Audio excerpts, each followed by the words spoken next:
Kim, a disappointing and frustrating afternoon. What are your thoughts after that performance? We didn't get our fundamentals right. Our set piece let us down massively today. We didn't get any clean ball from set piece, which then obviously doesn't really get our backs into the game. So yeah, for me it was, our fundamentals were not good enough today. And it seemed as though your side really struggled to deal with the conditions early on. Yeah, we spoke about coming out and starting the game well. I actually think defensively we put in a hell of a shift today. Our defence was very good. Yes, they scored a few tries, but around the park our defence was good. We made some good front up tackles. But again, it's our fundamentals that are letting us down, and it's almost the same. I feel like I'm saying the same thing again and again. And it's always difficult, isn't it, to get some continuity when you haven't got that platform?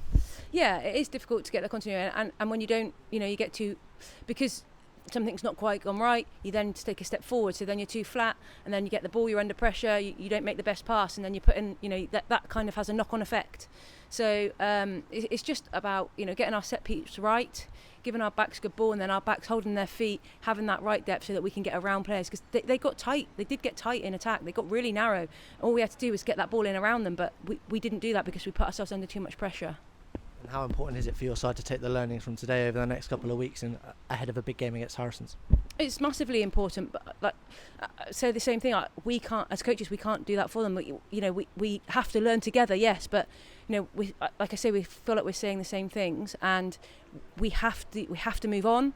We have to take learnings, and we have to implement those learnings into the games and into training. It's all very well looking good in training, but actually, how do we get from there onto the pitch?